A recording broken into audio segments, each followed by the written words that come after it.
कटाच्या आमटीला लागणारे साहित्य घेतले बघा आता आपण. पण हे फक्त थोडंच घेतले भाजून घ्यायसाठी. हा कांदा भाजून घ्यायचा आहे आपल्याला.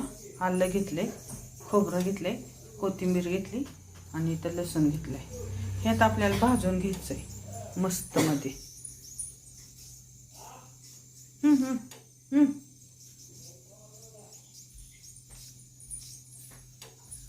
कुठं आहे? आपण आता खोबरं टाकलंय भाजायला. ठीक आहे. हे थोडंसं लालसर खोबरं भाजून घ्यायचं, थोडं तेल टाकून.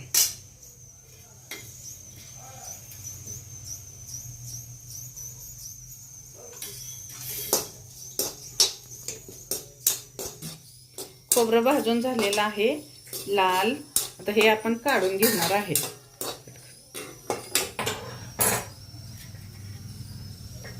आता आपण आलं आणि लसूण भाजून घेणार आहे. त्यात थोडंसं तेल टाकायचं. आधी थोडं भाजून घ्यायचं.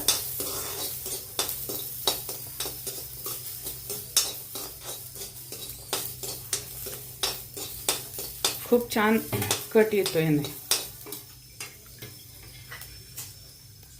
चुक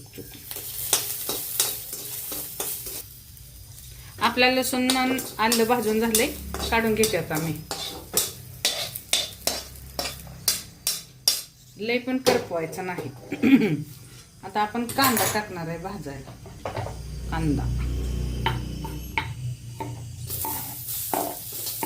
कांदा चांगला लाल भाजून घ्यायचा आमटीला. थोडंसं तेल टाकायचं.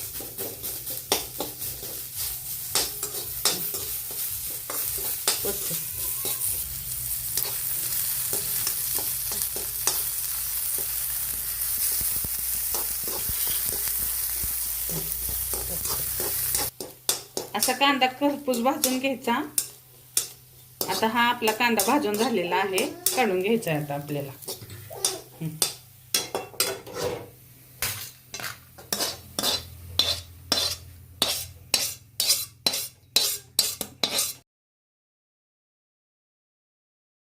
आपल्या सगळ्या वस्तू भाजून झालेत.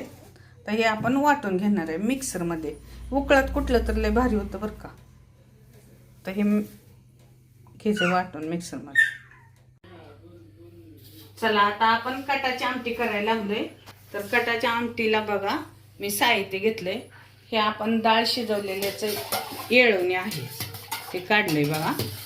तर त्याला लागणारं साहित्य हे आपण कुटून घेतलंय सगळं. खोबरं, लसूण, आलं, कोथिंबीर, काळं तिखट, हा सुहाना मसाला आहे, हे घरकुल आहे, हळद, कोथिंबीर, फोडणीला कढीपत्ता, जिरे, मोहरी आणि लसूण. तर चला आता आपण फोडणी देऊया. आधी लसूण टाकायचा, मोहरी टाकायची, कढीपत्ता टाकायचा, जिरे नंतर टाकायचे कारण ते होतंय ना करपतं म्हणून. हा मसाला टाकून घ्यायचा सगळाच, म्हणजे भाजून निघतो.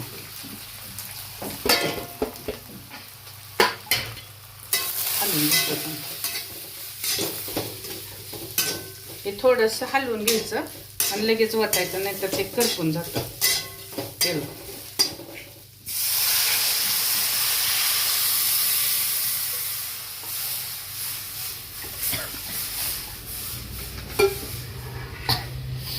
आपल्याला जेवढी पाहिजे तेवढी आपण करू शकतो. आता त्यात मीठ टाकायचं आहे आपल्याला चवीला. हे मीठ टाकायचंय.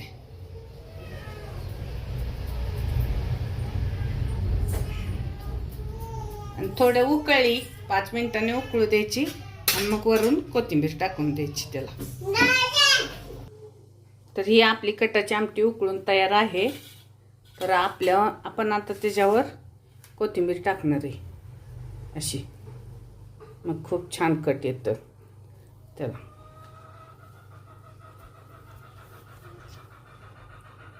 बघा कशी दिसते.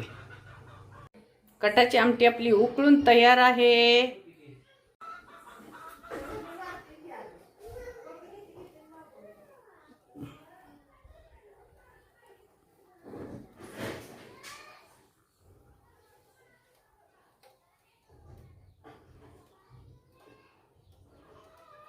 आपली कटाची आमटी तयार आहे. चला आता पोळ्या लाटायच्या त्या. इथं कणिक मग मळलेली 10 मिनिटं होऊन गेलेत.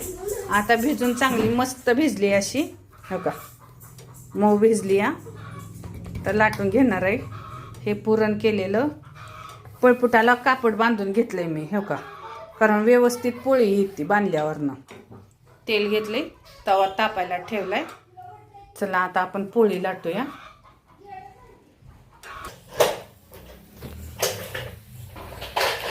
बघा पोळी फुगली कशी. इथं लाटून तयार आहे इथं. आणि अशी भरून घ्यायची आता. तर ते आधी मी भरून घेतली होती.